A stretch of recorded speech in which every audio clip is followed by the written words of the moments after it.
구약성경 하박국 3장 16절에서 18절의 말씀입니다. 구약성경 1305페이지에 있는데요, 하박국 3장 16절에서 18절의 말씀, 우리 다 같이 자리에서 일어나셔서 우리 한 목소리로 하나님 말씀, 하박국 3장 16절에서 18절의 말씀, 믿음의 고백으로 함께 하나님 말씀 우리 같이 봉독합니다. 내가 들었으므로 내 창자가 흔들렸고 내 목소리로 말미암아 내 입술이 떨렸도다. 무리가 우리를 치러 올라오는 환난 날에 내가 기다림으로 썩이는 것이 내 뼈에 들어왔으며 내 몸은 내 처소에서 떨리는도다. 비록 무화과 나무가 무성하지 못하며 포도나무에 열매가 없으며 감람나무에 소출이 없으며 밭에 먹을 것이 없으며 우리의 양이 없으며 외양간에 소가 없을지라도 나는 여호와로 말미암아 즐거워하며 나의 구원의 하나님으로 말미암아 기뻐하리로다. 아멘. 자리에 앉으시겠습니다. 오늘은 하박국 3장 16절에서 18절의 말씀을 가지고 입술의 고백을 바꾸자, 이런 제목으로 함께 우리 하나님의 말씀 상고하려고 합니다. 사람들은요, 말을 하고 살게 되어집니다. 사람들이 하는 그 말을 들어보면 그 사람의 인격이 그 말 속에 묻어나게 되는 거예요. 그래서 말을 자주 나누다 보면 이 사람이 어느 지역 출신인가를 이제 우리가 알게 되죠. 서울에 와서 생활하는 전라도 사람, 강원도 사람, 충청도 사람, 경상도 사람, 그 사람들이 아무리 이제 표준말을 쓴다고 노력을 하지만 길게 이야기해 보면 그러면 그 지역의 특색이 묻어나게 되는 것을 보게 되죠. 예수님께서 체포당하셨을 때에 대제사장 가야바의 집에서 신문을 받게 되어집니다. 그때 베드로가 이렇게 대제사장 집에 들어갔어요. 그런데 이제 사람들이 너도 예수와 같은 당이다라고 이렇게 말했어요. 그러면서 뭐라고 이야기하냐면 너의 말투가, 너가 갈릴리 사람임을 증명하는데 너의 말투가 이 예수님과 같은 패거리라는 것을 증명한다라고 이렇게 말을 하게 되어졌어요. 그러니까 말을 들어보면 그 사람의 언어 속에는 그 사람의 그 지적인 수준, 또 지역적인 특색, 그것뿐만 아니라 그 사람이 무엇을 담고 무엇을 생각하고 무엇을 목표하고 있는가, 사상이 묻어나는 것을 보게 되는 것이죠. 사람은요, 말하는 대로 되어집니다. 그래서 말은 씨앗이다라고 이렇게 말을 하게 되어져요. 우리가 쌈을 싸먹고 싶기 위해서 이제 5일장에 가서, 우리가 시장에 가서 씨앗을 사올 수가 있습니다. 겉절이를 해 먹을까? 그래서 이제 배추 씨앗을 사왔어요. 그리고 밭에 뿌렸습니다. 그리고 아침에 물을 열심히 줘요. 그러면서 이렇게 기도합니다. 무로 자라거라, 무로 변화되거라. 이렇게 한다고 해서 배추가 물로 바뀌지는 않습니다. 여러분, 그 상추씨를 심었어요. 그러면서 열심히 물을 주면서 아침마다 이렇게 믿음을 가지고 기도합니다. 쑥갓으로 변할지어다, 쑥갓으로 변할지어다. 이런 모습으로 기도했다고 해서 쑥갓으로 변하지 않습니다. 왜요? 씨앗은 씨앗이 심어진 대로 이제 그것을 열매를 맺기 때문인 거예요. 여러분, 우리의 인생은 우리가 말하는 대로 되는 것입니다. 말에는 힘이 있어요. 무슨 힘이 있느냐면 말에는 견인력이 있어요. 끄는 힘이 있고요. 그리고 추진력이 있고요. 그리고 성취력이 있게 되어지는 것입니다. 그래서 그 말을 보면 이 사람이 성공하겠다, 이 사람이 실패하겠다, 이런 이제 의식들을 갖게 되어지는 거죠. 그러므로 우리의 언어 훈련이 필요하다라고 이렇게 말하는 거예요. 왜냐하면 에베소서 4장 29절에 보니까 뭐라고 이야기하면 너희는 덕스러운 말을 하라라고 이렇게 말해요. 에베소서 5장 4절에 보니까 더러운 말은 너희가 입 밖에 내지 말고 너희들은 감사하는 말을 하라라고 이렇게 말합니다. 예수님께서 이제 이 땅에 오셔서 천국 복음을 전파하시면서 여러 가지 기적을 행하셨어요. 그 기적을 행하실 때마다 예수님께서 점검하신 것이 있습니다. 그것은 뭐냐면 믿음의 고백을 듣기 원하셨어요. 그래서 내 믿음대로 될지어다 이렇게 말씀하게 되어진 거예요. 여러분, 이스라엘 백성들이 하나님이 약속하신 젖과 꿀이 흐르는 가나안 땅을 들어가기 위해서 가데스 바네아에서 정탐꾼을 40일 동안 이제 이렇게 정탐하고 오라고 보냈어요. 12지파의 대표가 가서 40일 동안 보고 돌아와서 이렇게 백성들에게 보고를 하게 되어집니다. 근데 10대 2로 보고가 갈렸어요. 10명의 보고는 부정적인 보고였어요. 그 땅은 진짜 좋은 땅이에요. 그런데 그 땅에 살고 있는 사람들은 거인족입니다. 그들은 좋은 무기를 가지고 있어요. 그 성은 너무 견고합니다. 그래서 우리가 전쟁에도 질 것 같습니다. 우리는 그 땅에 못 들어갈 것 같습니다. 이렇게 말하게 됐어요. 2명은 이렇게 말합니다. 그 땅은 견고합니다. 그들은 좋은 무기를 가지고 있어요. 그들은 우리보다 신장이 큽니다. 그런데 하나님이 그 땅을 우리에게 주신다고 약속하셨습니다. 그렇기 때문에 그들을 전쟁하면 그들은 우리의 밥입니다 라고 고백을 하게 됐어요.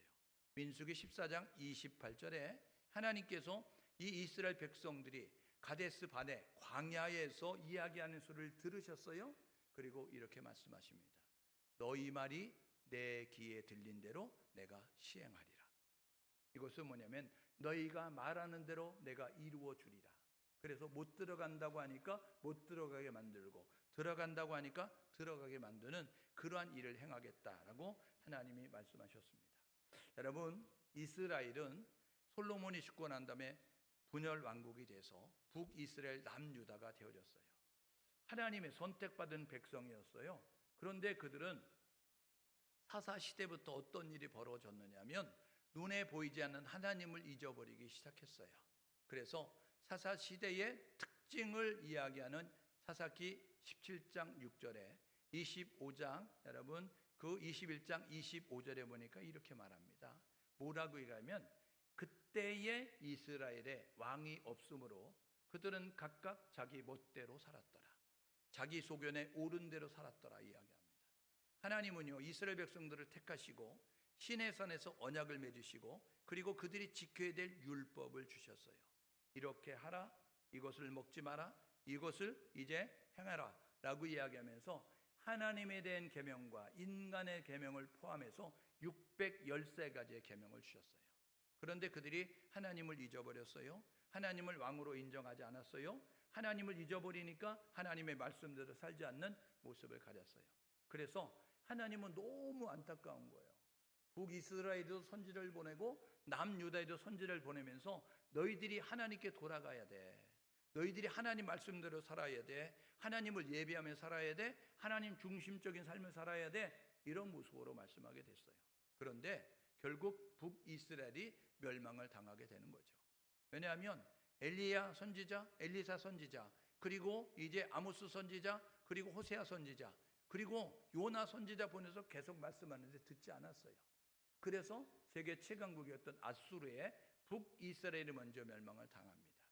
그런데 남유다도 별반 다르지 않았어요. 남유다도 이 망할 수밖에 없는 그러한 이제 조짐과 징조와 태도를 가지고 삶을 살아서 하나님께서 남유다에도 선지자들을 보내게 됐습니다. 10명, 20명의 왕이 있었는데 10번째 왕이었던 우시야 왕이 죽을 때 그때의 우시야 동생의 그러한 아들이었던 이사야에게 하나님이 임하셔서 말씀합니다. 너는 왕족에게, 너는 이 왕궁에 있는 신하들에게 이렇게 나의 말을 대언하라 해서 이사야서를 기록하면서 말씀을 하게 됐습니다. 하나님께서 백성들에게 미가 선지자를 보내면서 미가 선지자에게 이스라엘 백성들에게 남유다 백성들에게 이렇게 말하라 라고 이야기하면서 이렇게 하나님께서 이제 선지자를 보냈어요. 듣지 않는 모습을 가졌어요. 결국 하나님은요 요시야 이제 20명의 왕 가운데 16번째 왕이었던 요시야 왕 때 또 선지자를 보냅니다. 그가 누구냐 하면 이제 눈물의 선지자인 예레미야 선지자, 그리고 그보다 조금 앞서서 활동했던 오늘 하박국 선지자, 그리고 스바냐 선지자, 나훔 선지자, 이제 이런 선지자를 보내면서 남유다에도 말씀을 하게 되어졌습니다. 그런데 그들은 이제 그 선지자들의 말을 듣지 않는 거예요. 결국 16번째 왕이었던 요시야 왕이 되고 난 다음에 어떤 모습을 갖느냐면 이 16번째 왕이 요시야 왕이 하나님의 말씀을 이제 다시 개혁해서 그래서 하나님을 기억하고 하나님을 예배하는 모습을 가졌어요. 그런데 그가 이제 애굽의 느고와 무깃도에서 전쟁을 하다가 이제 전사를 하면서 급격히 이제 나라의 정세가 어려워지기 시작했습니다.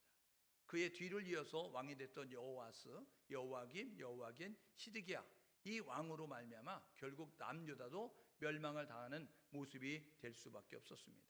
하나님께서 이 멸망의 길을 걸어가는 남유다를 흔들어 깨우기 위해서 선지자들을 보내는데 그 가운데 하나가 누구냐면 오늘 살펴보는 하박국 선지자입니다.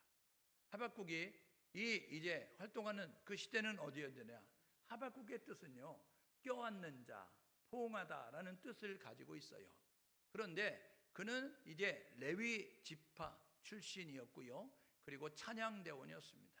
그는 예루살렘에서 이렇게 출생하게 되어졌고 남유다, 이제 망하기 직전에 활동했던 그런 선지자입니다.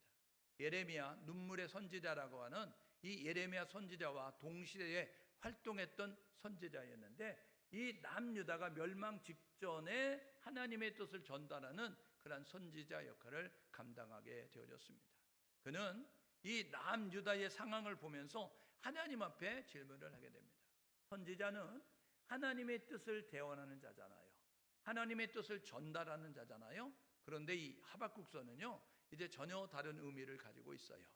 하나님에 대해서 이제 이렇게 불만을 가지고 있었던, 하나님에 대해서 이렇게 의심하고 있었던 이 하박국이라고 하는 그러한 선지자가 하나님 앞에 질문을 하게 되어집니다.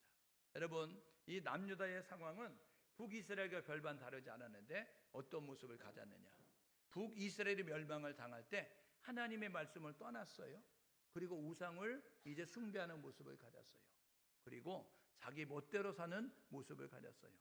여러분, 이사야 선지를 통해서 이사야서 53장 6절에도 이렇게 말합니다.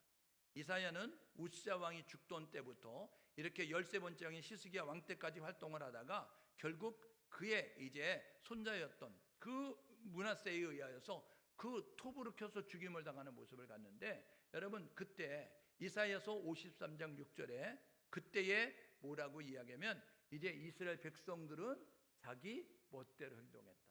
그러니까 그들은 다 양 같아서 그릇 행하여 각기 제 길로 갔거늘 이야기하면서 이 남유다의 그러한 상황이 남유다의 백성들이 자기 멋대로 감정대로 지식대로 그리고 경험대로 삶을 사는 모습을 갖게 됐다라고 이렇게 말씀하는 거예요. 그래서 하나님은 이때의 남유다 하박국 이제 선지자가 활동할 때의 그 시대적 상황이 이런 상황 가운데 있으면서 하박국 선지자는 의문을 갖게 되는 거예요. 그래서 하박국은요 3장을 기록했는데 1장, 2장에서는 하박국이 2번 질문하고 하나님이 2번 대답하십니다. 그리고 나서 이제 하나님을 찬송하는 하나님에 대한 다른 고백을 드리는 3장의 내용을 우리가 만나게 되는 거죠. 여러분, 하박국은요 1장 1절에서 1장 4절에 첫 번째 질문을 가집니다. 하나님은 이제 공의로운 분 아니십니까? 하나님은 잘한 자에게 상을 주시고 못한 자에게 벌하시는 분 아니십니까? 그러니까 하나님은 신정론으로 공의로운 일을 행하셔야 되는데 왜 침묵하십니까?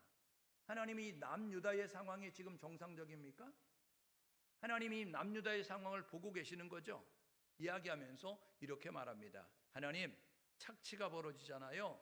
하나님, 약탈이 벌어지잖아요. 하나님, 이 소송하고 분쟁하는 모습을 갖잖아요. 그들이 하나님 말씀에 불순종하잖아요. 그들이 하나님이 아닌 다른 것들을 우상을 만들어서 섬기는 모습을 갖잖아요. 그런데 하나님 왜 가만히 계시는 거예요? 하나님 왜 가만히 계시는 거예요? 여러분, 우리나라의 이런 현실을 보면서 우리가 지금 이런 생각을 품지 않습니까? 거짓이 난무하고 불법이 난무하고 여러분 공정과 상식이 사라져버리고 여기를 봐도 저기를 봐도 여러분 우리의 마음에 들지 않는 우리가 볼 때는 정상적이지 않다라는 생각하는 그러한 일들이 벌어지고 있을 때 우리가 한 번쯤은 하박국과 같은 질문을 하지 않겠어요? 하나님 심판하셔야 되는 거 아닙니까? 하나님 공의로운 하나님은 지금 이것을 벌하셔야 되는 거 아닙니까? 이렇게 우리가 의심을 할 수 있고 불만을 토로할 수 있는 거죠. 여러분, 그런데 하나님이 뭐라고 말씀하세요? 오늘 본문에 보게 되어지니까 야, 내가 심판할 거야. 그런데 그 심판은 나의 영역이야. 너가 하라고 해서 하는 게 아니야. 내가 정한 때에 내가 할 거야. 이렇게 말씀하면서 나는 계획이 있어. 나는 바벨론을 통해서 이렇게 심판할 거야 라고 이야기했어요. 하나님은 예레미야 선지를 통해서도 이미 말씀하셨어요.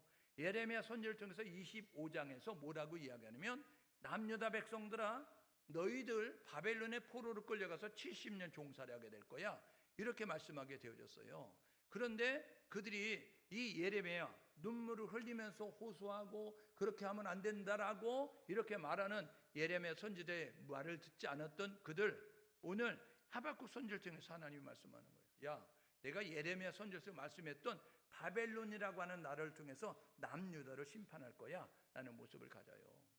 여러분, 오늘 하나님이 우리가 죄를 범할 때마다 바로바로 응징을 했다고 하면, 바로바로 심판했다고 한다면 오늘 이 자리에 있을 사람은 한 사람도 없습니다.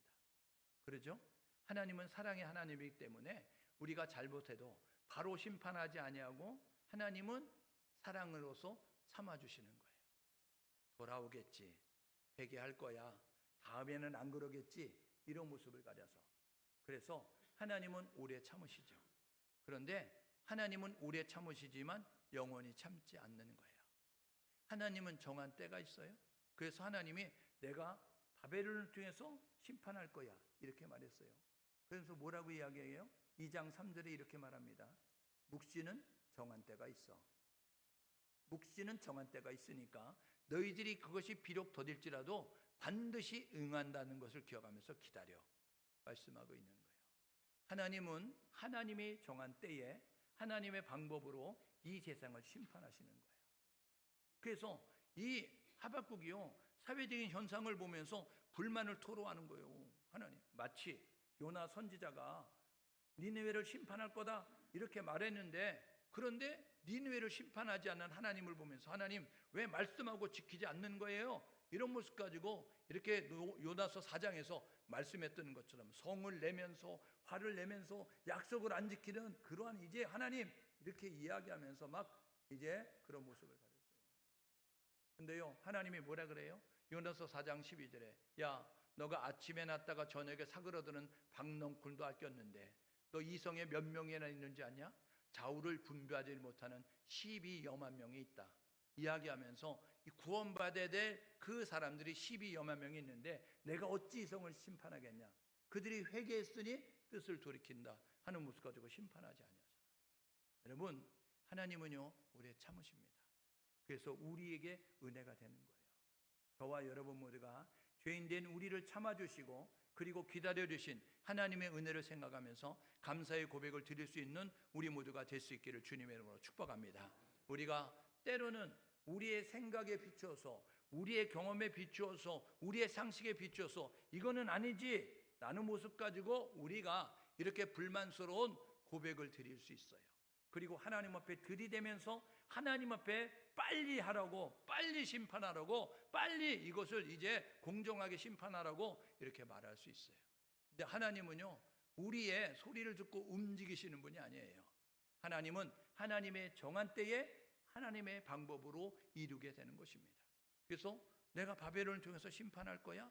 그런데 그때는 내가 정한 거야. 그러니까 너 그때까지 기다려. 반드시 응할 거니까 너 그때를 기다리고 있으면 돼 라는 모습으로 말씀하게 됐어요. 그랬더니 이 하박국이요 두 번째 질문을 하는 거예요. 하나님, 좀 잘못된 것 같습니다. 남유다가 나쁘기는 나쁘지만 그래도 바벨론보다는 착합니다. 이런 모습을 갖는 거예요. 왜냐하면 이 바벨론이라고 하는 나라는 신흥 강국이에요.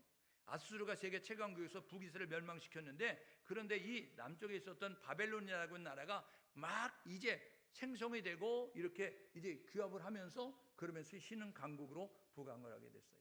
그러면서 그들은 야심을 가졌는데 세계를 정복하겠다 야심을 가졌고요. 그들은 전쟁을 하는 호전 민족이 돼서 호전적인 모습을 가지고 전쟁을 하면서 그 지역에 들어가서 많은 사람들을 죽이는 모습을 가졌어요. 승승장구하면서 영토를 확장해 가니까 그는요 완전히 교만한 모습을 갖게 됐어요. 그래서 그 지역마다 민족이 나라가 섬기고 있던 신들을 굴복시키니까 야, 우리가 섬기는 신이 최고야, 우리가 섬기는 신의 능력이 있어, 이런 모습을 갖고 이스라엘까지 와서 히스기야 때도 어떻게 했어요? 히스기야 때도요 이렇게 말한다고요. 뭐라고 이야기하면 야, 너희들이 믿는 하나님, 야, 다른 나라의 신들도 지켜주지 못했으니까 히스기야 왕의 말을 듣지 말고 너희들 항복하는 게 신상에 좋을 거야, 이런 모습 가지고 하나님을 다른 인간이 만든 신들과 같은 동급으로 보면서 무시하는 모습을 가졌어요. 하나님은요 우리의 소리를 다 들으십니다. 그래서 하나님은 우리의 소리를 듣고 그대로 심판하시는 거예요. 그래서 두 번째, 이제 내가 바벨론을 통해서 심판할 거야, 이렇게 말하니까 이 하박국이 이렇게 말하는 거예요. 하나님, 그들이 이런 민족입니다 라고 이렇게 말해요.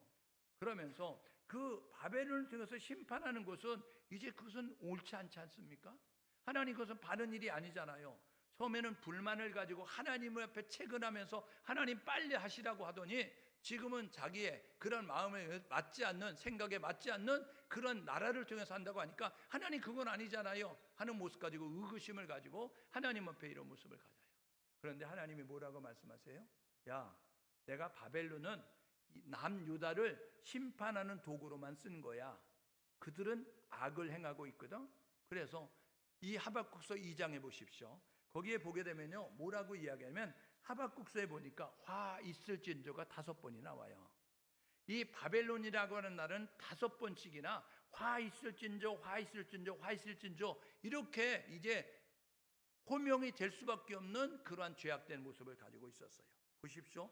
2장 6절에 화 있을진저, 2장 9절에 화 있을진저, 2장 12절에 화 있을진저, 2장 15절에 화 있을진저, 2장 19절에 화 있을진저 이야기하면서 이 바벨론이라고 하는 나라가 얼마나 이제 그러한 이제 강포함을 가지고 있었는지, 얼마나 착취를 하고 얼마나 이제 그런 이제 타락하는 모습을 가지고 이렇게 다른 나라들을 괴롭혔는지를 이야기하면서 내가 때가 되면 그도 심판할 거야 라는 모습 가지고 이제 말씀을 하게 되어지는 거예요.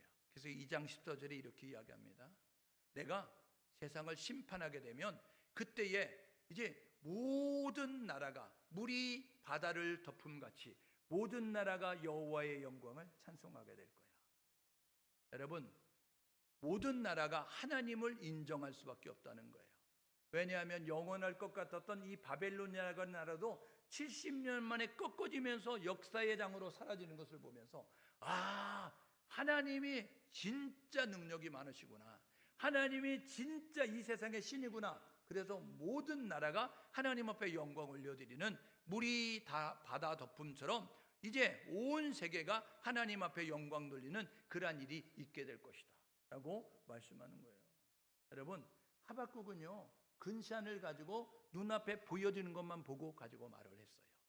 그리고 불만을 토로하고 의심을 가지고 이야기하고 자기의 생각을 가지고 이렇게 표현하게 되었어요.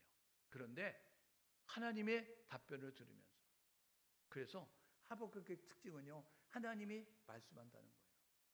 여러분, 오늘도 하나님이 말씀하시는 줄 믿습니다. 오늘 저와 여러분 모두가 하나님의 음성을 들을 수 있는 우리 모두가 될 수 있기를 주님의 이름으로 축복합니다. 하나님은 오늘도 우리에게 말씀하시는 거예요. 그러므로 하나님의 음성이 들려져야 되는 것입니다. 그런데 하나님의 음성을 듣지 못하니까 마치 사무엘 때에, 여러분 사무엘 이제 엘리 제사장 시대 때에 여러분 이상이 희귀해졌던 것처럼 지금 교회가 십자가는 걸고 교회의 모양을 가지고 있지만 그 안에 복음이 없어졌고 그 안에 예수가 없고 그 안에 성령의 역사가 없는 모습을 가졌던 형식상의 명목상의 크리스찬들로 여러분 외형적인 경건의 모양은 있지만 경건의 능력이 빠져버린 모습을 하는 교회처럼 지금 그런 모습을 가지고 있다는 것입니다. 오늘 저와 여러분 모두가 하나님은 살아 역사하신다, 하나님은 오늘도 우리에게 말씀하신다, 이 사실을 기억하시면서 하나님의 살아계심, 하나님의 말씀하시는 것을 경험할 수 있는 우리 모두가 될 수 있기를 주님의 이름으로 축복합니다. 여러분, 이 하나님을 경험하고 난 다음에 이제 해야 될 일이 있습니다. 하나님을 경험하고 나서 해야 되는 그 일은 뭐냐면요, 이제 하나님에 대한 그런 고백을 드리는 거예요. 어떤 고백을 드리죠? 어떤 고백을 드리느냐면 하나님을 지식적으로 알았을 때는요, 그들이 아무것도 이렇게 원망하고 불평하고 그리고 의심하는 모습 가지고 이렇게 고백을 하게 됐어요. 그런데 어떻게 해요? 이제 하나님을 이제 경험하게 되어지니까, 하나님의 말씀을 이제 듣게 되어지니까 고백이 달라지는 모습을 가졌어요. 신앙은요, 이론이 아닙니다. 여러분, 우리의 신앙은 이론이 아니고 우리의 신앙은 여러분 체험이고 경험인 것입니다. 여러분, 야고보서 보니까 야고보서 2장 26절에 이렇게 말해요. 뭐라고 이야기하느냐면 영혼 없는 몸이 죽은 것처럼 행함이 없는 믿음은 죽은 거라는 거예요. 여러분, 우리가 지금 육체와 영혼이 어우러져 있으니까 살아있다는 것이지, 우리가 만약에 육체와 영혼이 분리가 되면 돌아가셨다라고 이야기하는 것처럼 이제 우리가 그런 모습을 가질 수밖에 없다는 거예요. 그래서 우리의 신앙은 입술로만 고백하는 것이 아니라, 우리의 신앙은 믿는다라고 고백하는 것뿐 아니라 믿는 것만큼 행동하고 실천하는 모습을 가질 때 진짜 살아있는 믿음이 될 수가 있다는 것입니다. 그래서 하박국은요, 하나님과 대화를 나누면서 하나님에 대한 인식이 바뀌었어요. 우리가 성경에 보니까 내가 귀로 듣던 하나님을 눈으로 보나이다. 여러분, 이렇게 욥기가 고백했던 것처럼 귀로 들었던 하나님을 눈으로 보잖아요. 여러분, 이삭과 함께 있었던 야곱이요, 외삼촌 나반의 집으로 갈 때 이 브엘세바에서 아버지 이삭과 어머니 리브가 함께 있었을 때 이 야곱은요, 귀로 듣는 그러한 신앙이었어요. 우리 어머니가, 우리 아버지가 하나님은 살아계셔, 하나님은 좋으신 분이야, 하나님은 오늘도 우리에게 말씀하셔. 그런데 그것을 경험하지 못했어요. 그냥 모태 신앙이지만 경험하지 못했어요. 그런데 외삼촌이 있는 밧단 아람으로 가다가 베델이라고 하는 곳에서 잠을 자다가 그곳에서 돌베개라고 자다가 그가요 하나님을 만나는 거죠. 여러분, 그래서 체험적인 신앙이 된 것입니다. 교회에 들어오셨어요? 교회 문턱만 너남듣는 여러분 이론의 신앙에 머무르지 말고 하나님의 음성을 듣고 하나님의 살아 역사하시는 기적도 경험하시고 하나님의 말씀도 깨달아지면서 밭에 감춰진 보화를 발견해서 기뻐하는 농부처럼 말씀을 듣다 감격의 눈물도 흘리시고 말씀을 듣다가 여러분이 결단도 하고 뜨거워지는 그런 경험을 할 수 있는 그런 체험적인 신앙이 될 수 있기를 주님의 이름으로 축복합니다. 하나님을 경험했더니 어떻게 될까요? 그는요 고백이 달라지는 거예요. 보십시오. 하박국이 뭐라 그러죠? 하박국이요, 이제는 능력이 하나님이 정한 때에 하나님의 일을 시행할 것을 믿는 거예요. 그렇게 되어지니까 오늘 이 하박국서 2장을 보십시오. 거기에 보게 되면 뭐라고 이야기하냐면 이렇게 이야기하는 거예요. 하나님이 출애굽할 때 애굽의 10가지 재앙을 통해서 출애굽하게 도와주셨어. 하나님이 가나안 땅을 들어갈 때 그 가나안 땅에서 전쟁을 할 때 아이알론 골짜기에 해가 머무르도록 태양이 머무르도록 달이 떠오르지 아니하도록 하나님이 그것을 주관하셔서 가나안을 정복하게 하셨어. 출애굽에 역사하셨던 가나안 땅을 정복할 때 역사하셨던 그 하나님은 오늘 이 세상 가운데서도 믿음을 가진 사람들을 지키시고 보호하실 것이라는 사실을 기억하는 거예요. 그래서 하박국 2장 4절에 이렇게 말하죠. 의인은 믿음으로 말미암아 살리라 라고 이야기하는 것입니다. 여러분, 이 하나님을 믿는 믿음의 자세를 가지고 살아가는 사람들은 하나님이 심판하는 그때에도 여러분 믿음으로 사는 사람들은 보호를 받고 하나님의 역사하심을 경험하는 모습을 갖는다는 거예요. 그래서 로마서 1장 17절에 여러분 로마교에 쓴 바울의 편지 가운데서 그렇게 말하죠. 여러분 갈라디아서 3장 11절에 바울이 갈라디아 교회 쓰면서 의인은 믿음으로 말미암아 살 거다 이야기하죠. 히브리서 10장 38절에 뭐라고 이야기하냐면요, 의인은 믿음으로 말미암아 살 거라고 이야기하는 거예요. 저와 여러분 모두가 끝까지 하나님을 믿는 믿음의 제사를 가지고 하나님을 바라보고 고백할 수 있는 우리 모두가 될 수 있기를 주님의 이름으로 축복합니다. 그러니까 오늘 본문에 이렇게 말하잖아요. 나는 하나님으로 인하여서, 나는 여호와로 인하여서, 나는 구원의 하나님으로 인하여서 기뻐할 거야, 즐거워할 거야. 현실을 바라보면 절망입니다. 현실을 바라보면 탄식이라고요. 여러분 우리가 살고 있는 이 시대를 보십시오. 정치에 존경할 만한 인물이 있습니까? 여러분 교육계에 존경할 만한 인물이 있어요? 여러분 우리 세상에 존경할 만한 사람들이 있냐고요? 우리 사회에 어른다운 어른이 있냐고요?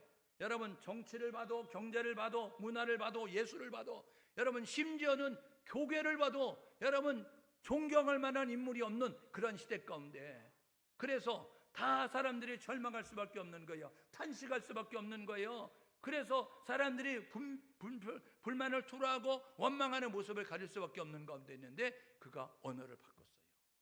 왜요? 그가 하나님으로 인하여서 하나님의 모든 것을 이룰 수 있다는 사실을 기억하면서 하나님을 기대하면서 그가 기뻐하고 즐거워하는 모습이 됐음을 우리가 보게 되는 것이죠. 사랑하는 주의 백성 여러분, 오늘 저와 여러분 모두가 끝날 때까지 끝난 것입니다. 그러므로 하나님이 하시면 된다는 사실을 기억하시면서 이 나라 이 민족을 위해서 혹시 여러분의 삶의 현장에 오늘 본문에 보게 되어지니까 여러분 17절에 이렇게 말하잖아요. 우리의 양이었고 외양간에 송아지가 없고 밭에 식물이 없고 이제 나무에 열매가 없고 절망스럽고 이 여러분이 두렵고 무서운 가운데서 소망이 없는 것처럼 보여진다 할지라도 사람은 할 수 없지만 세상은 할 수 없지만 하나님은 할 수 있다는 믿음의 자세를 가지고 저와 여러분 모두가 믿음의 고백을 드릴 수 있기를 주님의 이름으로 축복합니다. 여러분 우리 이렇게 결단하고 사셔야 됩니다. 우리의 눈에 보이는 것이 전부가 아닙니다. 여러분 보이는 것이 전부가 아니고요. 고린도서 4장 16절 18절에 보니까 여러분 우리의 겉사람은 날로 후패하지만 우리의 눈에 보이는 육체는 날마다 이제 늙어져 가고 쇠락해져 가지만 여러분 우리의 속사람은 우리의 영혼은 날마다 새로워질 수 있는 거예요. 그러므로 저와 여러분 모두가 이제 우리의 육체에 경한 그 고난을 우리가 감당하는 것은 우리가 받을 이 영광의 중요한 것과 비교가 안 되기 때문이다. 그래서 고린도서 4장 18절에 이렇게 말하죠. 우리가 주목하는 것은 보이는 것이 아니고 보이지 않는 것이니 우리가 전념하고 우리가 집중하고 우리가 애쓰는 것은 보이는 육체가 아니고 보이지 않는 영혼이니 보이는 것은 잠깐이고 보이지 않는 것은 영원하다. 오늘 저와 여러분 모두가 눈에 보이지 아니하지만 하나님이 우리를 사랑하십니다. 하나님이 우리에 대한 원대한 계획을 가지고 있어요. 그래서 이사야서 55장 8절 9절에 하나님의 생각은 우리의 생각과 다르고 하나님의 길은 우리의 길과 다르다라고 말씀하셨으니까 저와 여러분 모두가 우리의 생각으로 하나님을 제한하지 말고 우리의 지식으로 하나님을 제한하지 말고 하나님이 하실 일을 기억하면서 하나님이 신실하신 하나님이 후회하지 않는 그 하나님이 우리에게 놀라운 일을 행하실 것을 기대하면서 믿음의 고백을 드릴 수 있는 우리 모두가 될 수 있기를 주님의 이름으로 축복합니다. 그래서 우리는 눈에 보여지는 것이 전부가 아님을 깨달아야 되는 거예요. 그래서 이 현실을 보고 말하지 않아요. 없지만 없는 것을 가지고 원망 불평하지 아니하고 이루어지지 않았지만 이루어지지 않는 것을 가지고 불평하는 것이 아니라 그런 하나님을 바라보면서 믿음의 고백을 드리는 거예요. 기대하는 거예요. 그리고 기도하는 거예요. 그리고 이제 그 하나님이 하실 것을 기다리는 모습 가지고 나아가고 있는 거예요. 그래서 하나님으로 인하여 내가 즐거워할 거야. 하나님으로 인하여 내가 기뻐할 거야. 하나님으로 인해서 내가 찬송할 거야. 라는 모습 가지고 구원의 하나님을 찬송할 거야. 내가 여호와를 기뻐할 거야. 라는 모습으로 이렇게 18절에서 고백하고 있음을 우리가 보게 되는 것입니다. 오늘 예배 드리러 나오셨는데 여러분의 삶의 현장에 너무 힘들고 어렵습니까? 절망스러워요? 여러분 우리나라의 정치가 걱정이 되십니까? 경제가 걱정이 되십니까? 여러분 사람은 할 수 없어요. 세상은 안 돼요. 그런데 유일하게 되는 것이 있습니다. 하나님이 하시면 되는 거예요. 하나님이 하실 수 있도록 우리가 해야 되는 것이 있습니다. 이사야서 62장 7절에 보니까 여호와로 쉬지 못하시게 하라. 여러분 하나님이 쉬지 않고 일하시게 하는 방법은 우리가 기도하는 거예요. 하나님을 바라보고 하나님의 이름을 부르고 하나님을 찾고 하나님 앞에 메어 달릴 때 하나님은 우리의 소리를 들으시고 하나님이 권능의 팔로 역사하시면서 할 수 없는 것을 하게 만드시고 안 되는 것을 되게 만드시고 죽을 자를 살리시고 그리고 하나님의 아름다운 일을 행하신다는 사실을 기억하셔서 일하시는 하나님을 경험할 수 있도록 기도를 멈추지 않는 한국교회가 되시고 기도를 멈추지 않는 우리 한국교회 성도가 될 수 있기를 주님의 이름으로 축복합니다. 하나님은 살아계시다고요. 하나님 오늘도 역사하신다고요. 하나님은 오늘도 우리의 소리를 듣기 원하신다는 사실을 기억하셔서 합심하여 하나님의 이름을 부르고 합심하여 하나님을 찬송하며 나갈 때에 하나님의 역사하시니까 우리 그런 모습을 통하여서 없고 절망적이지만 그 속에서도 희망을 노래했던 하박국처럼 우리가 성숙한 감사를 드렸던 이 하박국처럼 저와 여러분 모두가 현실을 보지 말고 아름다운 일 행하실 하나님을 기억하면서 아름다운 고백을 드릴 수 있는 우리 모두 될 수 있기를 주님의 이름으로 축복합니다.